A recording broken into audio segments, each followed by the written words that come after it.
আসসালামু আলাইকুম, আমন্ত্রণ বাংলা ভিশন সংবাদে। সাথে আছি সিফাত শারমিন। শুরুতেই বিআরবি কেবল সংবাদ শিরোনাম।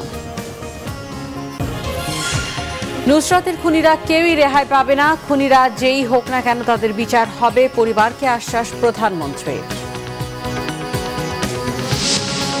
আওয়ামী লীগ নেতা রুহুল সহ নুসরাত হত্যার 12 জন জড়িত, স্বীকারোক্তি আসামি শাহাদাত ও নুরুদ্দিনের। নুসরাতকে আরেক খুনি পপি গ্রেফতার, ওসি মজ্জামের বিরুদ্ধে মামলা। নুসরাতের খুনিদের বাঁচাতে তৎপর মন্ত্রী এমপিরা, অভিযোগ খন্দকার মোশাররফের। নুসরাত হত্যার প্রতিবাদে ডাকসু কর্মসূচি না দেয়ায় ক্ষুব্ধ তোফায়েল আহমেদ। জাতীয় 3 নেতার মাজার নিয়ে বিভ্রান্তি, ভাষা আন্দোলনের বিরোধিতাকারী কিভাবে জাতীয় নেতা হয় প্রশ্ন নতুন প্রজন্মের।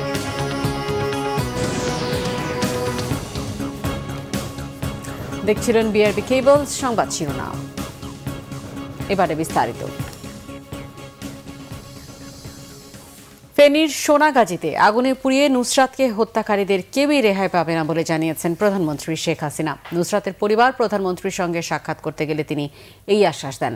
সকালে প্রধানমন্ত্রীর কার্যালয়ে তার সঙ্গে সাক্ষাৎ করতে যান নুসরাত জাহান রাফির বাবা AKM মুসা, মা শিরিন আক্তার ও নুসরাতের 2 ভাই। এই সময় প্রধানমন্ত্রী নুসরাত হত্যার সুবিচারের জন্য সব রকম সহযোগিতার আশ্বাস দেন। পরিবারের প্রতি গভীর সমবেদনা জানিয়ে তিনি তাদের সান্ত্বনা দেন। প্রধানমন্ত্রী বলেন, দুষ্কৃতকারী যেই হোক না কেন কেউই ছাড় পাবে না, খুনিরা যেই হোক না কেন তাদের বিচার হবে বলেও আশ্বাস দেন প্রধানমন্ত্রী শেখ হাসিনা। এ সময় স্নাতক শেষ করার শর্তে নুসরাতের ভাই নোমানের হাতে NRB ব্যাংকের নিয়োগপত্র তুলে দেন প্রধানমন্ত্রী। ফেনীর মাদ্রাসা ছাত্রী নুসরাতকে পুড়িয়ে হত্যায় ঘটনায় সোনাগাজী উপজেলা আওয়ামী লীগ সভাপতি রুহুল আমিন সহ 12 জন জড়িত, স্বীকার করেছে আসামি শাহাদাত শামীম ও নুরুদ্দিন। এদিকে নুসরাত রাফিকে আগুনে পুড়িয়ে হত্যার আরেক আসামি নুসরাতের সহপাঠী উম্মে সুলতানা পপি ওরফে শম্পাকে গ্রেফতার করেছে পুলিশ।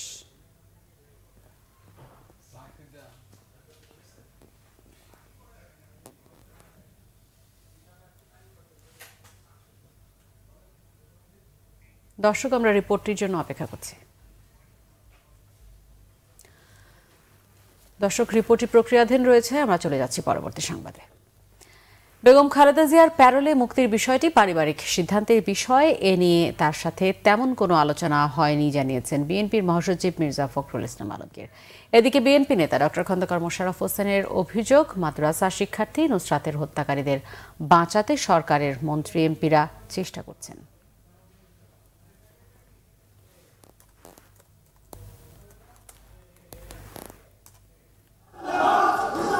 সোমবার শহীদ রাষ্ট্রপতি জিয়াউর রহমানের মাজার জিয়ারত করেন জাতীয়তাবাদী ওলামা দল। এই সময় যোগ দেন বিএনপির মহাসচিব। পরে সাংবাদিকদের তিনি জানান, পহেলা বৈশাখে বেগম জিয়ার সাথে দেখা করার সুযোগ পান 3 জন। দলের চেয়ারপারসনের সাথে কি আলোচনা হয়েছে তারই ধারণা দেন মির্জা ফখরুল। জানান, প্যারোলে মুক্তি নিয়ে তেমন কোনো আলোচনাই হয়নি। আরও যেন ভালো চিকিৎসা হয় সে ব্যাপারেই কথা হয়েছে। আর আমরা আলোচনা করেছি তার যে মামলাগুলো রয়েছে সেই মামলাগুলোর অবস্থা কি সেটা জানতে চেয়েছেন, এবং তার জন্যে কীভাবে আইনি পদক্ষেপ নেওয়া হচ্ছে সেগুলো তিনি জানতে চেয়েছেন। প্যারোল একটা বিষয় যেটা আমাদের দলের বিষয় নয়, এটা দেশনেত্রী বেগম খালেদা জিয়া যিনি অসুস্থ তার একটা বিষয়, তার পরিবারের বিষয়, সুতরাং সেটা নিয়ে আমরা খুব বেশি আলোচনা করিনি। এদিকে জাতীয় প্রেস ক্লাবে এক অনুষ্ঠানে গণস্বাস্থ্যের প্রতিষ্ঠাতা ডক্টর জাফরুল্লাহ চৌধুরী বেগম জিয়ার মুক্তি নিয়ে আলোচনা পথ সুগম করতে সরকারের প্রতি আহ্বান জানান। আজকে রাজনৈতিক বন্দীদের বিরুদ্ধে মামলা প্রত্যাহার, খালেদা জিয়াকে তার অন্ততপক্ষে জামিন দিয়ে আসা গণতন্ত্রের প্রতিষ্ঠার এক প্রথম পথ, এদেরকে মুক্তি দেন। দ্বিতীয় হলো একটা অনতিবিলম্বে একটা নির্বাচন ব্যবস্থা করেন। একই অনুষ্ঠানে ডক্টর খন্দকার মোশাররফ হোসেন অভিযোগ করেন, দেশের বিচার ব্যবস্থা একজনের নির্দেশে পরিচালিত হচ্ছে। দেশের সকল অন্যের অবসানে দলমত নির্বিশেষে সবাইকে ঐক্যবদ্ধ হওয়ার আহ্বান জানান তিনি। বিচার ব্যবস্থা একজন ব্যক্তির ইচ্ছা অনিচ্ছার উপরে বিচার আলোয় পরিচালিত হচ্ছে। দেশনেত্রী বেগম খালেদা জিয়া আজকে কারাগারে, যে মামলায় কোনো সম্পৃক্ততা নাই। মাদ্রাসা শিক্ষার্থী নুসরাতের হত্যাকারীদের বাঁচাতে সরকারের এমপি মন্ত্রীরা চেষ্টা করছে বলে অভিযোগ করেন খন্দকার মোশাররফ হোসেন। সাংবাদিক জিএম হাসান, বাংলা ভিশন, ঢাকা। এদিকে বিচারহীনতার সংস্কৃতির কারণেই নুসরাত ও তনুদের জীবন দিতে হচ্ছে বলে মনে করছেন বিশিষ্টজনেরা। সোনাগাজীতে মাদ্রাসা ছাত্রী নুসরাতকে আগুনে পুড়িয়ে হত্যার প্রতিবাদে আয়োজিত মানববন্ধনে বক্তারা কথা বলেন। রাজধানীর বিভিন্ন স্থানে নুসরাত হত্যার প্রতিবাদে মানববন্ধন করে বিভিন্ন সংগঠন। ফেনীর সোনাগাজীতে মাদ্রাসা ছাত্রীকে আগুনে পুড়িয়ে হত্যার প্রতিবাদে ঢাকা বিশ্ববিদ্যালয়ের অপরাজেয় বাংলার পাদদেশে প্রতিবাদ সমাবেশ করে শিক্ষকরা। এ সময় তারা বলেন, বিভিন্ন ধর্ষণের ঘটনার পর রাজনৈতিক আশ্রয় প্রশ্রয়ের কারণে বিচার থেকে পার পেয়ে যায় ধর্ষকরা, আর এজন্যই নুসরাত ও তনুদের বারবার জীবন দিতে হয়। প্রশাসন এবং সরকার যদি এই অপরাধীদের শনাক্ত করে প্রমাণ করে প্রকৃত অপরাধীদের দৃষ্টান্তমূলক শাস্তি না দেয়, তাহলে আমরা আবার আসবো। প্রত্যেকটি ঘটনা যারা ঘটায়, তারা যে সকল ব্যক্তিরা ঘটাচ্ছে তারা রাজনৈতিকভাবে প্রভাবান্বিত। এটি আমি মনে করি যে ধর্ষকের কোনো রাজনৈতিক পরিচয় থাকতে নেই। সে ধর্ষকই, সে নিপীড়নকারী, সে নির্যাতনকারী। এদিকে জাতীয় প্রেস ক্লাবের সামনে মানববন্ধন করে জাতীয় মানবাধিকার আন্দোলন। এ সময় নাগরিক ঐক্যের আহ্বায়ক মাহমুদুর রহমান মান্না অভিযোগ করেন, ধর্ষণ, নির্যাতনকারী ও অত্যাচারীদের সরকার লালন পালন করছে। সারা বাংলাদেশে আজ যে অনাচার চলছে, আজ যে দুঃশাসন চলছে, অত্যাচার, নির্যাতন, ধর্ষণ চলছে, তার বিরুদ্ধে প্রতিবাদের সাহসী কণ্ঠ, প্রতিবাদের মানুষ প্রয়োজন। এই দেশ কোনো মানুষের দেশ নয়। যারা শাসন করছে তারা সমস্ত দেশ থেকে মানবীয়তাকে বিতরণ করেছে, মানবতার অবমাননা করেছে। মানবতা বলে কোনো জিনিস নাই এখন। নুসরাত হত্যার মতো নৃশংস ঘটনা দ্রুত বিচারের জন্য দ্রুত বিচার ট্রাইব্যুনাল গঠনের দাবি জানিয়েছে সুশাসনের জন্য নাগরিক সুজন ও জাতীয় কন্যা শিশু অ্যাডভোকেসি ফোরাম। মানিক মিয়া এভিনিউতে আয়োজিত মানববন্ধনে বক্তারা বলেন, শুধু অধ্যক্ষ সিরাজউদ্দৌলা ও তার সহযোগীরাই নয়, জনপ্রতিনিধি ও আইনশৃঙ্খলা বাহিনীর সদস্যরাও প্রত্যক্ষ পরোক্ষভাবে রাফি হত্যাকাণ্ডে জড়িত। আমাদেরকে প্রতিবাদী হতে হবে, আমাদেরকে এর বিরুদ্ধে রুখে দাঁড়াতে হবে, আমাদেরকে যার যার অবস্থান থেকে এই ব্যাপারে নিজস্ব করণীয় করতে হবে, যাতে এই রকম নৃশংস হত্যাকাণ্ড, এই রকম নিপীড়ন, এই রকম নির্যাতন, নারীর প্রতি এই ধরনের নৃশংসতা যেন চিরতরে এর অবসান ঘটে। প্রতিটি শিক্ষা প্রতিষ্ঠান সহ বিভিন্ন সরকারি বেসরকারি দপ্তরে আদালতের নির্দেশনা অনুযায়ী যৌন নিপীড়ন বিরোধী সেল গঠনের তাগিদও দেওয়া হয় মানববন্ধনে। মুহিবুল্লাহ মুহিব, বাংলা ভিশন, ঢাকা। ফেনীর মাদ্রাসা ছাত্রী নুসরাত হত্যাকাণ্ডের প্রতিবাদে ডাকসু কোনো কর্মসূচি না দেয়ায় ক্ষোভ প্রকাশ করেছেন আওয়ামী লীগের উপদেষ্টা পরিষদের সদস্য তোফায়েল আহমেদ। ঢাকা বিশ্ববিদ্যালয়ের উপাচার্য ভবনে নবনির্বাচিত ডাকসু ও হল সংসদ সদস্যদের এক মতবিনিময় অনুষ্ঠানে তিনি এই ক্ষোভের কথা বলেন। তোফায়েল আহমেদ বলেন, সামাজিক অবক্ষয়ের বিরুদ্ধে ছাত্র সংগঠনগুলোকে সোচ্চার হতে হবে। মত ও পথের ভিন্নতা থাকলেও বিশ্ববিদ্যালয় ক্যাম্পাসে সহাবস্থান নিশ্চিত করার পরামর্শ দেন ডাকসুর সাবেক ভিপি। শিক্ষকরা সরাসরি রাজনীতিতে জড়িয়ে পড়ায় ছাত্র শিক্ষক সম্পর্কে শ্রদ্ধা ও সম্মানের জায়গা নষ্ট হয়ে যাচ্ছে বলেও মন্তব্য তার। ঢাকা বিশ্ববিদ্যালয়ের উপাচার্য ডক্টর মোহাম্মদ আখতারুজ্জামান বলেন, ২৮ বছর পর ডাকসু নির্বাচন হয়েছে, এই ধারা অব্যাহত রাখতে হবে। এই যে নুসরাত হত্যাকাণ্ড হলো, আমি কিন্তু কিছু মনে করবা না তোমরা, আমি তোমাদের তরফ থেকে কোনো প্রতিবাদ দেখিনি। এইটা আমাকে একটু ব্যথিত করেছে, এটা আমাকে একটু আহত করেছে। কারণ আজকে যে সামাজিক অবক্ষয় ঘটেছে, এইটার বিরুদ্ধে ছাত্র সমাজকে ঐক্যবদ্ধভাবে এক হয়ে প্রতিবাদ করতে হবে। এদিকে ১৪ দলের মুখপাত্র মোহাম্মদ নাসিম বলেছেন, আইন থাকলেও আইনের যথাযথ বাস্তবায়ন না থাকায় দেশে সড়ক দুর্ঘটনা ও মাদকের ভয়াবহতা বাড়ছে। রাজধানীতে নিরাপদ সড়ক ও মাদক মুক্ত সমাজ গঠন শীর্ষক গোল টেবিল বৈঠকে তিনি আরো বলেন, দেশে গাড়ির সংখ্যার চেয়ে বৈধ লাইসেন্সধারীর সংখ্যা অনেক কম। ১৪ দল আয়োজিত এই গোল টেবিল বৈঠকে উচ্চ আদালতের দিকে ইঙ্গিত করে সাবেক নৌ পরিবহন মন্ত্রী শাহজাহান খান বলেন, সড়ক দুর্ঘটনায় পা হারানো রাসেলকে ৫০ লক্ষ টাকা ক্ষতিপূরণ দেওয়ার বিষয়টি কোন আইনে আছে তা জানা নেই। সড়কে বিশৃঙ্খলার জন্য বিএনপির সাবেক মন্ত্রী নাজমুল হুদাকে দায়ী করেন জাতীয় পার্টির মহাসচিব মশিউর রহমান রাঙা। অন্যদিকে নৌ পরিবহন প্রতিমন্ত্রী খালেদ মাহমুদ চৌধুরী বলেন, সড়কে শৃঙ্খলা ফেরাতে চালক, যাত্রী এবং পথচারীদের মধ্যে আরও অনেক বেশি সচেতনতা তৈরি করতে হবে। ৪ দিনের সফর শেষে ভুটানের প্রধানমন্ত্রী ডক্টর লোটে শেরিং দেশে ফিরে গেছেন। ঢাকা ও থিম্পুর মধ্যে আরও যোগাযোগ ও ব্যবসায়িক সুযোগ সুবিধা অনুসন্ধানে ৪ দিনের সরকারি সফর শেষে সোমবার সকালে ঢাকা ত্যাগ করেন তিনি। ড্রুক এয়ারলাইন্সের একটি ফ্লাইটে সকাল ৯:৩০টার দিকে হজরত শাহজালাল আন্তর্জাতিক বিমানবন্দর থেকে থিম্পুর উদ্দেশ্যে ঢাকা ছেড়ে যান। বিমানবন্দরে ভুটানের প্রধানমন্ত্রী ডক্টর লোটে শেরিংকে বিদায় জানান পররাষ্ট্রমন্ত্রী ডক্টর AK আব্দুল মোমেন, দুর্যোগ ব্যবস্থাপনা ও ত্রাণ প্রতিমন্ত্রী এম এনামুর রহমান সহ অন্যান্য ঊর্ধ্বতন কর্মকর্তারা। সফরকালে দুই দেশের প্রধানমন্ত্রীর নেতৃত্বে আনুষ্ঠানিক আলোচনায় দুদেশের সম্পর্ককে আরও শক্তিশালী ও দৃঢ় করার প্রতিশ্রুতি পুনর্ব্যক্ত করেন। দ্বিপক্ষীয় আলোচনার পর বাংলাদেশ ও ভুটানের মধ্যে স্বাস্থ্য, কৃষি, শিপিং, পর্যটন ও জনপ্রশাসন প্রশিক্ষণ প্রদান বিষয়ে 5টি চুক্তি সই হয়। আলোচনা হয় ভুটান থেকে বিদ্যুৎ আমদানির। রবিবার মিরপুর 14 নম্বরের অগ্নিকাণ্ডে কোটি টাকার ক্ষতি হয়েছে বলে দাবি করছেন মালিকপক্ষ। সোমবার ভবন মালিকদের পক্ষ থেকে গণমাধ্যমকে জানানো হয় 10 তলা ভবনে বিভিন্ন পণ্যের কারখানা ও গোডাউন ছিল। আগুনে তাদের প্রায় কোটি টাকার ক্ষয়ক্ষতি হয়েছে বলে দাবি করেন তারা। যদিও ফায়ার সার্ভিসের পক্ষ থেকে এখনো ক্ষয়ক্ষতির বিষয়ে কোনো বক্তব্য দেওয়া হয়নি। রবিবার বিকেলে মিরপুরের 14 নম্বর পুলপাড় এলাকায় 10 তলা ওই ভবনে আগুন লাগে। কেউ হতাহত না হলেও প্রায় 2.5 ঘন্টার চেষ্টায় আগুন নিয়ন্ত্রণে আনে ফায়ার সার্ভিস।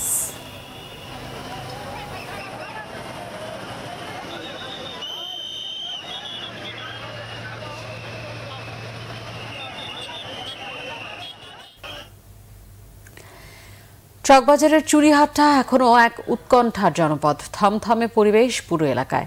21 ফেব্রুয়ারির আগুনের ভয়াবহতা এখনো চোখের সামনে যেন জ্বলজ্বল করছে। সেই স্মৃতি ভুলতে না পেরে ব্যবসা গুটিয়ে এলাকা ছাড়ছেন কেউ কেউ। শোকাবহ সেই ঘটনার পর এখন ঘুরে দাঁড়াতে শুরু করেছেন অনেকেই। আছে আক্ষেপ, সরকারের পক্ষ থেকে কোনো সহায়তা পাননি ব্যবসায়ীরা। চুরিহাট্টার বর্তমান পরিস্থিতি নিয়ে মিরাজ হোসেন গাজীর 2 পর্বের রিপোর্টের প্রথমটি দেখুন আজ। ছবি তুলেছেন মোস্তফা মানিক। শাটারে ঝুলছে টুলেট লেখা বোর্ড। রেস্টুরেন্টটি ভাড়া হবে।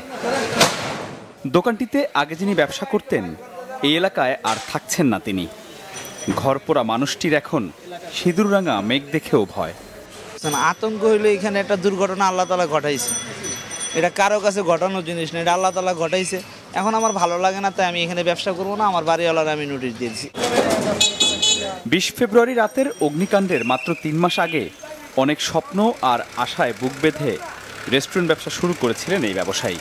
কিন্তু চোখের সামনে থেকে কিছুতেই সরাতে পারছেন না সেদিনের আগুন আর আর্তচিৎকার। যেই সিসি ক্যামেরার ছবি দেখে শনাক্ত হয় আগুনের উৎপত্তি, পুড়ে যাওয়া সেই রেস্টুরেন্টের মালিক আবারও নেমেছেন জীবিকার যুদ্ধে।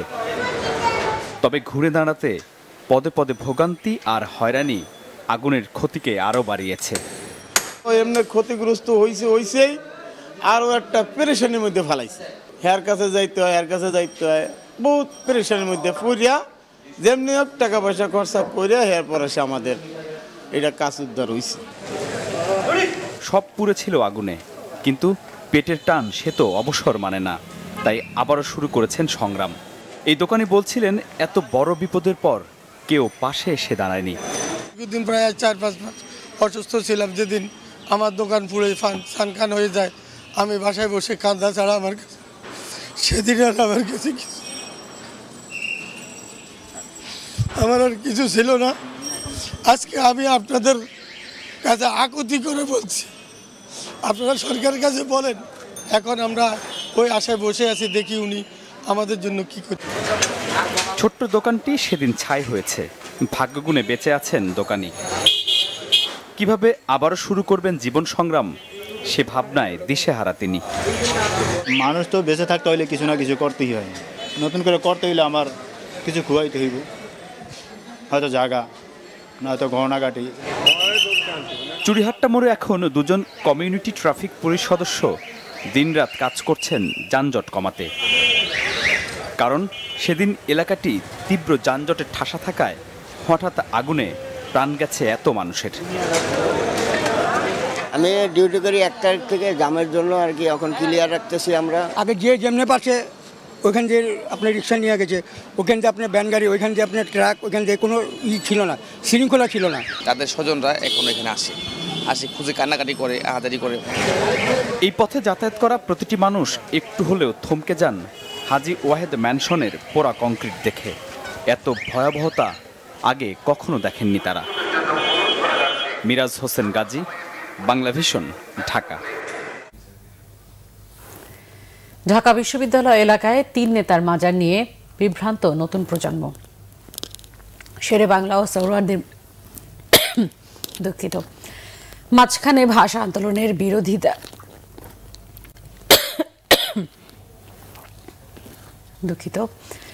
বিরোধিতাকারী খাজা নাজিমুদ্দিনকে রেখে মাজার তৈরির রহস্য সচেতন মহলকে করছে ক্ষুব্ধ। আর একসঙ্গে রেখে মাজার তৈরির কারণে বাঙালি জাতির মৌলিক আদর্শের বিরোধিতা করেও নাজিমুদ্দিন বনে গেছেন জাতীয় নেতা। এত বিভ্রান্তির বিপরীতে বছরের পর বছর ধরে এ ব্যাপারে সরকার ও প্রশাসন রয়েছে নীরব। সৈয়দ আব্দুল মুহিতের রিপোর্ট, ক্যামেরায় ছিলেন এন সেলিম। ঢাকা বিশ্ববিদ্যালয়ের টিএসসি হয়ে বাংলা একাডেমি পার হতেই চোখে পড়ে নান্দনিক স্থাপনা জাতীয় ৩ নেতার মাজার। ৩ জনের মধ্যে 2 জন হচ্ছেন শেরেবাংলা একে ফজলুল হক ও হোসেন শহীদ সরওয়ার্দী। তৃতীয় জন খাজা নাজিমুদ্দিন। এই তৃতীয় জনকে নিয়েই যত বিতর্ক। মহান ভাষা আন্দোলনের সময় খাজা নাজিমুদ্দিন ছিলেন পাকিস্তানের প্রধানমন্ত্রী। জন্মগতভাবে বাঙালি হয়েও তিনিও তার সরকার বিরোধিতা করেছে ভাষা আন্দোলনের। তারই নির্দেশে পুলিশের গুলিতে শহীদ হয়েছেন সালাম, বরকত, রফিক, শফিক, জব্বার সহ আরও অনেকে। জাতীয় আদর্শের বিরোধিতাকারী এমন একজন ব্যক্তি গত কয়েক দশক ধরে শেরেবাংলা ও সরওয়ার্দীর মতো পাচ্ছেন জাতীয় নেতার মর্যাদা। মর্মান্তিক বৈপরীত্য হচ্ছে কেন্দ্রীয় শহীদ মিনার ও বাংলা একাডেমির কয়েকশো গজের মধ্যেই রয়েছে বিতর্কিত এই নেতার মাজার। আর সে কারণেই তরুণ প্রজন্মের কাছে ব্যক্তির ভূমিকা নিয়ে সৃষ্টি হয়েছে বিভ্রান্তি। খাজা নাজিমুদ্দিন এখানে আমাদের বাংলা ভাষার বাংলাদেশের ইতিহাসে একজন কলঙ্কিত ব্যক্তি। এখন আমাদের এখানে যে অপর 2 জন ব্যক্তি আছে তার মাজারের পাশে যখন আমরা রাখতেছি এবং আমরা ইতিহাস না জেনে যখন বলতেছি যে 3 নেতার মাজার, জাতীয় 3 নেতার মাজার, তাকে জাতীয় নেতা হিসাবে যখন আমরা বলতেছি, সেটা আসলে বাংলাদেশের জন্য কলঙ্ক। খাজা নাজিমুদ্দিন তার নাম এখান থেকে বিলুপ্ত করা উচিত। 3 নেতার মাজারে 52 ভাষা আন্দোলনের প্রেক্ষাপটের কারিগর খাজা নাজিমুদ্দিনের কবর থাকায় বিস্মিত বাংলা ভাষা গবেষক, ভাষা সৈনিকেরা। তারা বলছিলেন বিষয়টি স্বাধীন রাষ্ট্রের তরুণ সমাজের জন্য লজ্জাজনক। নাজিমুদ্দিন সাহেব 48 সনে ভাষা আন্দোলনকারীদের সঙ্গে চুক্তি করলেন, বাংলাকে পূর্ব পাকিস্তানের রাষ্ট্রভাষা করবে, সর্বস্তরে বাংলা ব্যবহার হবে, পাকিস্তানের রাষ্ট্রভাষা করার চেষ্টা করবেন। পাকিস্তানের প্রধানমন্ত্রী হয়ে তিনি ভোল পাল্টে উর্দুকে রাষ্ট্রভাষা করার কথা বললেন। ফলে এখনই সময় যাতে নূতন প্রজন্ম তারা যেন বিভ্রান্তির হাত থেকে মুক্তি পেতে পারে, সেই লক্ষ্যে আমাদের ইতিহাস চিত্রটাকে সামনে এনে এই 3 নেতার মাজারের মধ্যে 2 জন এবং 1 জন কার কি অবস্থান সেটাকে পরিষ্কার করে দিলে বিভ্রান্তি কেটে যাবে। কোনো কোনো কবর অবাঞ্ছিত লোকদের কবর কিন্তু উঠিয়ে ফেলে। এই বিশ্ব আন্দোলনের ফলে যে সমস্ত লোক বিশ্বাসঘাতকতা করেছে তাদের কবর কিন্তু উঠিয়ে ফেলে অনেক সময়। বাংলা ভাষাভাষীদের মধ্যে বিভ্রান্ত দূর করতে সরকার কার্যকর উদ্যোগ নেবে এমনটা আশা সংশ্লিষ্টদের। খাজা নাজিমুদ্দিন বাংলাদেশ বিরোধী এক নেতা, অথচ ইতিহাসের নির্মম পরিহাস স্বাধীন রাষ্ট্রে সেই নেতাকে জাতীয় খেতাবে সম্মান করা হচ্ছে। এ নিয়ে নতুন প্রজন্ম তো বটেই, বাংলা ভাষাভাষীদের কাছে প্রশ্ন দেখা দিয়েছে। সৈয়দ আব্দুল মুহিত, বাংলা ভিশন, ঢাকা। জনপ্রিয় সঙ্গীত শিল্পী সুবীর নন্দী গুরুতর অসুস্থ হয়ে ঢাকার সম্মিলিত সামরিক হাসপাতাল সিএমএইচে ভর্তি হয়েছেন। তাকে লাইফ সাপোর্টে রাখা হয়েছে। গতকাল সন্ধ্যায় সিলেট থেকে ঢাকা ফেরার পথে হৃদরোগে আক্রান্ত হলে রাত 8টার দিকে তাকে সিএমএইচে নেওয়া হয়। পরে অবস্থার অবনতি হলে চিকিৎসকরা সুবীর নন্দীকে করোনারি কেয়ার ইউনিটে স্থানান্তর করেন। সেখানেই চিকিৎসকদের নিবিড় পর্যবেক্ষণে রয়েছেন সুবীর নন্দী।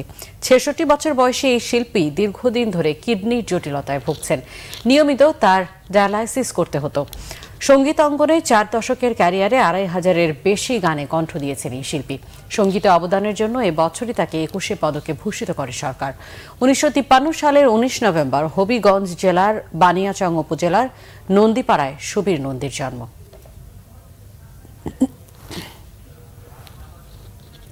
নিচ্ছে সিবিসি টাইলস সংবাদ বিরতির সাথে থাকুন, ফিরে এসে থাকছে। হয়রানি বন্ধে সরকারি বেসরকারি হাসপাতাল ও ক্লিনিকে স্বাস্থ্য সেবার বিনিময় মূল্যের তালিকা টানিয়ে রাখা বাধ্যতামূলক, জানিয়েছেন স্বাস্থ্যমন্ত্রী। রাজশাহী বিশ্ববিদ্যালয়ের অধ্যাপক ডক্টর শফিউল ইসলাম হত্যা মামলায় 3 জনের মৃত্যুদণ্ড, বেকসুর খালাস 8 জন।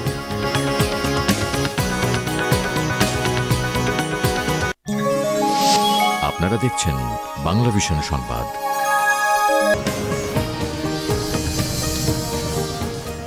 স্বাগত আরেকবার বাংলা ভিশন সংবাদে। ফেনীর মাদ্রাসার ছাত্রী নুসরাতকে পুড়িয়ে হত্যার ঘটনায় সোনাগাজী উপজেলা আওয়ামী লীগ সভাপতি রুহুল আমিন সহ 12 জন জড়িত স্বীকার করেছে আসামি শাহাদাত শামীম ও নুরুদ্দিন।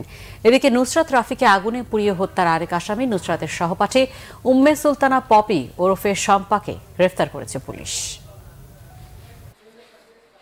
নুসরাত জাহান রাফিকে আগুনে পুড়িয়ে হত্যার ঘটনায় সরাসরি অংশ নেয়া নুসরাতের সহপাঠী উম্মে সুলতানা পপিসহ বেশ কয়েকজনকে আটক করেছে পিবিআই।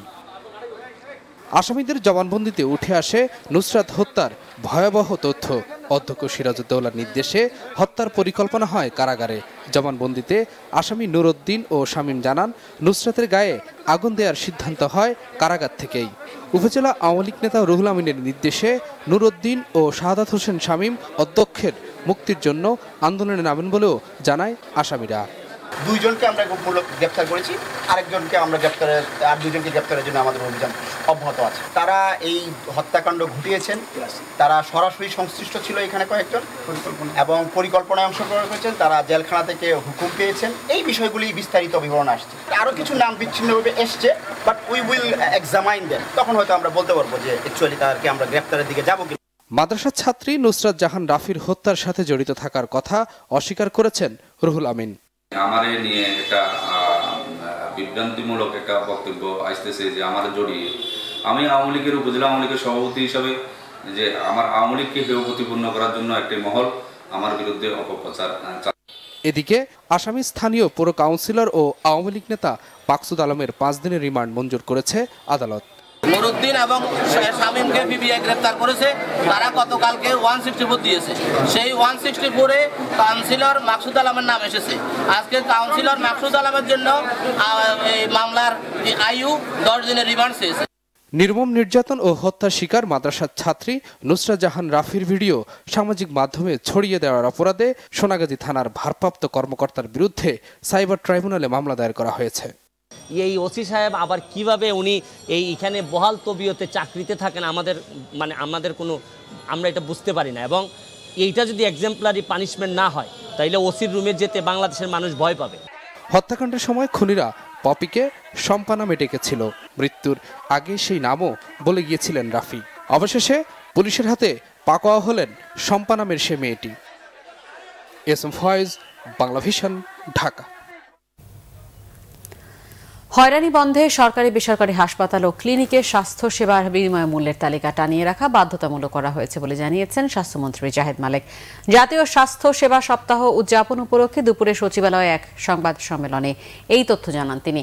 স্বাস্থ্যমন্ত্রী জানান, প্রতি বছর বিভিন্ন অসুখে মারা যাচ্ছেন প্রায় 8 লাখ মানুষ। এদের প্রায় 60% ক্যান্সার, ডায়াবেটিস ও স্ট্রোক সহ বিভিন্ন অসংক্রামক রোগে মারা যাচ্ছে। এই পরিস্থিতিতে অতিরিক্ত লবণ ও চিনিযুক্ত খাবার এবং জাঙ্ক ফুড এড়িয়ে চলার পরামর্শ দেন তিনি। স্বাস্থ্যমন্ত্রী জানান, চাইলেও সব হাসপাতালে একই দামে স্বাস্থ্যসেবা নিশ্চিত করা সম্ভব নয়।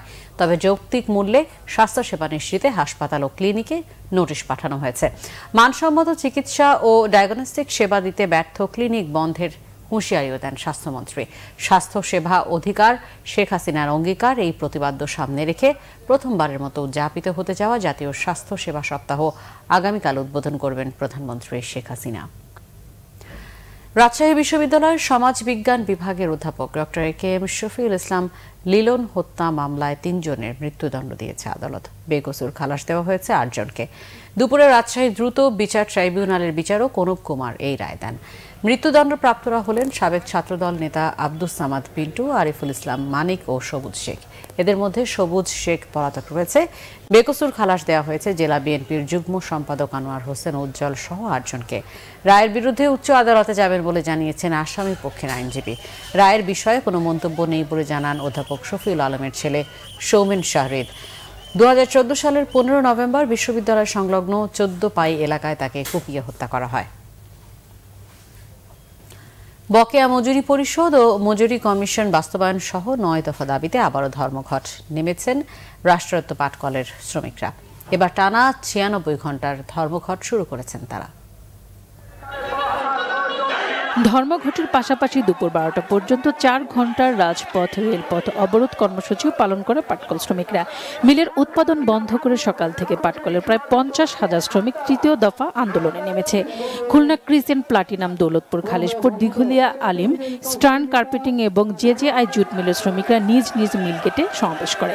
পরে বিক্ষোভ মিছিল নিয়ে নতুন রাস্তা মোড়, আটোরা আলিম গেট ও নোয়াপাড়া রাজঘাট এলাকায় খুলনা যশোর মহাসড়কে অবস্থান নেয়। রেল লাইনও অবরোধ করে বিক্ষুব্ধ শ্রমিকরা। এদিকে একই দাবিতে চট্টগ্রাম নগরীর আমিন জুট মিলের শ্রমিকরা সোমবার সকাল 8টা থেকে দুপুর 12টা পর্যন্ত 4 ঘন্টা কারখানা সংলগ্ন সড়ক অবরোধ করে টায়ার ও কাঠ জ্বালিয়ে। এ সময় দুর্ভোগে পড়ে মুরাদপুর থেকে অক্সিজেন রুটের যানবাহনের চালক ও যাত্রীরা। মিথ্যা একটা প্রতারণা কাগজ দিয়েছেন, ওই কাগজে কোনো উল্লেখিত নাই কবে মজুরি কমিশন দেবে, কবে আমাদের বকেয়া পয়সা দেবে, এরকম কোনো উল্লেখিত নাই। যার জন্য আমরা আবার 96 ঘন্টার অবরোধ ধর্মঘট নিয়ে রাস্তা নেমেছি। সামনে এর থেকে আরো কঠোরভাবে আন্দোলনের কর্মসূচি হবে কেন্দ্রীয় নেতাদের নির্দেশে। মহাসড়ক অবরোধ ও 96 ঘন্টার কর্মবিরতি পালন করছে রাজশাহী জুট মিল শ্রমিকরা। সকাল 10টা থেকে 12টা পর্যন্ত রাজশাহী ঢাকা মহাসড়কের কাটাখালী এলাকায় লাঠি নিয়ে বিক্ষোভ মিছিল করে শ্রমিকরা। বিক্ষোভ ও অবরোধের কারণে প্রায় 2 ঘন্টা রাজশাহী ঢাকা মহাসড়কের দুপাশে যান চলাচল বন্ধ হয়ে যায়। পাট খাতে প্রয়োজনীয় অর্থ বরাদ্দ, বকেয়া মজুরি পরিশোধ, মজুরি কমিশন কার্যকর ও সপ্তাহের মজুরি সপ্তাহে দেওয়া সহ 9 দফা দাবিতে এই আন্দোলন নেমেছে তারা। Morsheda Rasel, Bangla Vision, news desk. আবারও নিচ্ছি সিবিসি ডায়াল সংবাদ বিরতির সাথেই থাকুন, ফিরে এসে থাকছে। নির্বাচনী আচরণ বিধি ভঙ্গের অভিযোগে উত্তরপ্রদেশের মুখ্যমন্ত্রী আদিত্যনাথ ও বিএনপি নেত্রী মায়াবতীর প্রচারণার উপর সাময়িক নিষেধাজ্ঞা। কাল ঘোষণা বাংলাদেশ ক্রিকেট দলের বিশ্বকাপ স্কোয়াড। 22 এপ্রিলের প্রস্তুতি ক্যাম্পে যোগ দিতে সাকিবকে দেশে ফেরার নির্দেশ জানিয়েছেন বিসিবি সভাপতি। আপনারা দেখছেন আবারও স্বাগত বাংলা ভিশন সংবাদে। আমিন জুয়েলার্স আন্তর্জাতিক সংবাদ।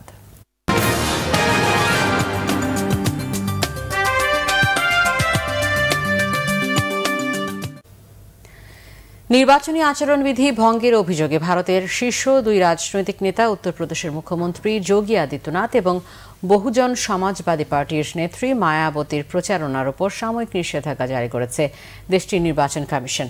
সোমবার ভারতের নির্বাচন কমিশন জানায় 16 এপ্রিল সকাল 6টা থেকে পরবর্তী 72 ঘন্টার জন্য যোগী আদিত্যনাথ এবং একই সময় থেকে পরবর্তী 48 ঘন্টার জন্য মায়াবতীর প্রচারের উপর নিষেধাজ্ঞা জারি করেছে কমিশন। এই নিষেধাজ্ঞা চলার সময় কোনো জনসভা এবং পথসভা করতে পারবেন না তারা। দেয়া যাবে না কোনো সাক্ষাৎকার, এমনকি সোশ্যাল মিডিয়াতে কোনো মন্তব্যও করতে পারবেন না আদিত্যনাথ ও মায়াবতী। গেল সপ্তাহে এক জনসভায় মায়াবতী মুসলিমদের কংগ্রেস এবং তার জোটের মধ্যে ভোট ভাগাভাগি না করতে সতর্ক করে দেন। এর পরদিন আদিত্যনাথ বলেন বিরোধীরা আলী এবং বিজেপি বজরঙ্গ বলিতে বিশ্বাস করেন। ভোটের সময়ে রাজনীতিবিদদের এমন বিদ্বেষপূর্ণ মন্তব্য নিয়ে সম্প্রতি সুপ্রিম কোর্টে মামলা করেন এক প্রবাসী ভারতীয়। সোমবার শুনানিতে বিরূপ মন্তব্যের বিরুদ্ধে কোনো পদক্ষেপ না নেওয়ায় নির্বাচন কমিশনে কড়া সমালোচনা করে আদালত। সেই সাথে দ্রুত পদক্ষেপ নেওয়ার নির্দেশ দেয় ভারতের সুপ্রিম কোর্ট। এর পরপরই এই 2 রাজনীতিবিদের উপর নিষেধাজ্ঞা আরোপ করল কমিশন। রাফায়েল বিমান ক্রয়ের চুক্তি নিয়ে আদালতে নির্দেশনা অপব্যাখ্যার অভিযোগে ভারতের প্রধান বিরোধী দল কংগ্রেস সভাপতি রাহুল গান্ধীকে কারণ দর্শানোর নোটিশ দিয়েছে সুপ্রিম কোর্ট। প্রধান বিচারপতি রঞ্জন গগৈয়ের বেঞ্চ বলেছে নির্বাচনী জনসভায় আদালতের পর্যবেক্ষণ ভুলভাবে উপস্থাপন করেছেন রাহুল গান্ধী। 22 এপ্রিলের মধ্যে রাহুলকে লিখিত জবাব দিতে বলা হয়েছে। জবাব পাওয়ার ভিত্তিতে 23 এপ্রিল এই অভিযোগের শুনানি হবে। গত সপ্তাহে রাহুলের বিরুদ্ধে অভিযোগটি দাখিল করেন বিজেপি নেত্রী মীনাক্ষী লেখি। সম্প্রতি লোকসভার আসন আমেথির জনসভায় রাহুল দাবি করেন অবশেষে আদালতও চোর বলেছেন প্রধানমন্ত্রীকে। রাফায়েল মামলাটি পুনর্বিবেচনার আবেদন সুপ্রিম কোর্টে নাকচের জেরে আলোচিত এই মন্তব্য করেন রাহুল। বিআরবি কেবল শিরোনামগুলো আরো একবার জানিয়ে নুসরাতের খুনিরা কেউই রেহাই পাবে না। খুনিরা যেই হোক না কেন তাদের বিচার হবে, পরিবারকে আশ্বাস প্রধানমন্ত্রীর। আওয়ামী লীগ নেতা রুহুল সহ নুসরাত হত্যায় 12 জন জড়িত, স্বীকারোক্তি আসামি শাহাদাত ও নুরুদ্দিনের। নুসরাতকে আরেক খুনি পপি গ্রেফতার, ওসি মোয়াজ্জেমের বিরুদ্ধে মামলা। নুসরাতের খুনিদের বাঁচাতে তৎপর মন্ত্রী এমপিরা, অভিযোগ খন্দকার মোশাররফের। নুসরাত হত্যার প্রতিবাদে ডাকসু কর্মসূচি না দেয় ক্ষুব্ধ তোফায়েল আহমেদ। জাতীয় 3 নেতার মাজার নিয়ে বিভ্রান্তি, ভাষা আন্দোলনের বিরোধিতাকারী কিভাবে জাতীয় নেতা হয় প্রশ্ন নতুন প্রজন্মের। এই ছিল এখনকার মতো, পরের সংবাদ রাত 10:30। এর আগে 9টায় রয়েছে নিউজ টপ 10 দেখার আমন্ত্রণ রইল। এছাড়া ফেসবুকে বাংলাভিশন সংবাদ সরাসরি দেখতে লগ ইন করতে পারেন facebook.com/বাংলাভিশনে। এতক্ষণ সাথে থাকার ধন্যবাদ সবাইকে।